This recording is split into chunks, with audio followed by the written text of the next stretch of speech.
बातमी संभाजीनगरातून आहे। दोन सख्या बहिणींचा पाण्यामध्ये बुडून मृत्यू झाला। पैठण तालुक्यामधील म्हारोळा येथली ही घटना आहे।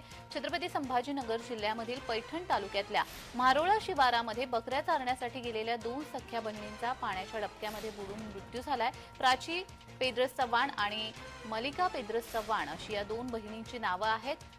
पान रांजणगाव आणि मारोळा शिवारामध्ये या दोघी जणी बकऱ्या चारण्यासाठी गेल्या होत्या। मात्र दुपारी 3 वाजता गावातील एका तरुणाने या बकऱ्या घरी आणून सोडल्या आणि त्यानंतर या मुलीच्या कुटुंबियांनी त्यांना विचारणा केली। या घटनेप्रकरणी बिडकीन पोलीस ठाण्यामध्ये आकस्मिक मृत्यूची नोंद करण्यात आली आहे। तर या संदर्भात अधिक माहिती देण्यासाठी आमचे प्रतिनिधी विजय चिडे आपल्याशी जोडले गेलेले आहेत। विजय, खरं तर खूप धक्कादायक घटना आहे। दोन सख्या बहिणींचा पाण्यात बुडून मृत्यू झालेला आहे। काय अधिकची माहिती आहे? नक्कीच त्याने जर पाहिलं गेलं तर छत्रपती संभाजीनगरच्या मारोळा या गावातील या दोन्ही सख्या बहिणी आहेत।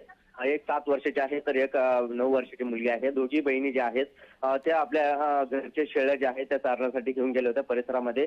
त्या ठिकाणी असणाऱ्या एका तलावामध्ये दुपारच्या वेळी त्यांनी शेळ्या ज्या आहे पाणी पाजण्यासाठी त्या ठिकाणी नेल्या होत्या।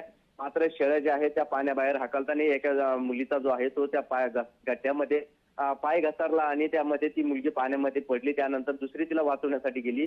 मात्र दोघी बहिणीचा जे आहे दुर्दैवी आमच्या या पाण्यामध्ये बुडून झालेला आहे आणि त्यामुळे सर्व परिसरात जे आहे हळहळ व्यक्त करण्यात आहे। जी जी जी, धन्यवाद विजय, तुम्ही दिलेल्या सविस्तर माहितीसाठी।